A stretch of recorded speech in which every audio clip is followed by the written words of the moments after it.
Afraout, Erchibbi, ça vous fait penser à quoi? Coup de cœur, coup de gueule.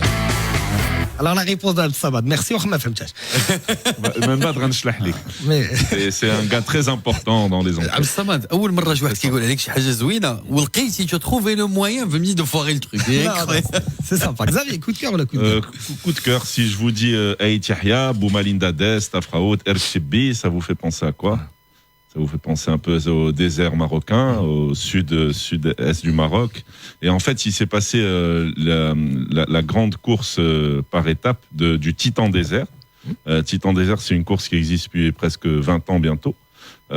Qui a vu par exemple dans le palmarès le coureur qui a gagné le plus de courses, c'est Roberto Heras, quand même c'est un grand coureur cycliste. Il y a Chiapucci et Jalabert qui ont même participé il y a quelques années. Et là elle a lieu chaque année au mois de mai. C'est une grosse course qui est télévisée sur Eurosport, sur Téléport et sur plein de chaînes TV internationales, et c'est une très belle pub pour le Maroc. Cette année, c'est un gars c'est un Suisse qui s'appelle Conny Loser. Alors il porte pas bien son nom. Loser, ça veut dire celui qui perd, le plus perdant. Mais il a fait des étapes extraordinaires face à l'Armada espagnole. En fait, c'est une course qui est très prisée par les Espagnols. Ils adorent cette course, venir au Maroc et tout. C'est une très bonne pub pour le pays. En femme, c'est la première participation pour cette femme qui a gagné. Excuse-moi, j'ai perdu le nom. Je peux chercher pour te dire.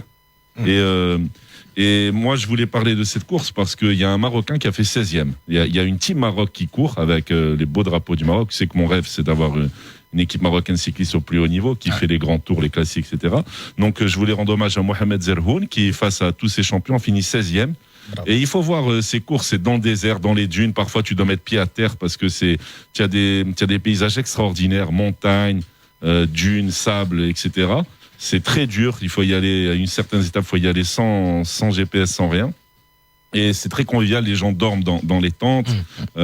C'est plus de presque 1000 personnes qui sont dans les bivouacs avec l'organisation et tout. C'est une très belle course qui gagne à être encore plus connue. Et donc bravo à Mohamed Zerhoun parce que 16e dans ce genre d'étape, c'est un peu comme marathon des sables, etc. Tu vois, c'est très dur. C'est le top niveau de l'endurance, mais en vélo, sur 2 roues. Voilà, c'était mon coup de cœur aujourd'hui. Ça s'est passé. Donc, elle a été reportée à cause du Covid en mai. Elle a eu lieu la semaine dernière jusqu'au 15 octobre. Il y avait 5 ou 6 étapes. Et c'était très beau à voir. Vous pouvez chercher sur YouTube Titan Désert. Vous allez voir les courses, c'est fabuleux. Titan Désert. Titan Désert et très, très belle pub pour Maroc aussi. Jafar Atefi. Coup de cœur.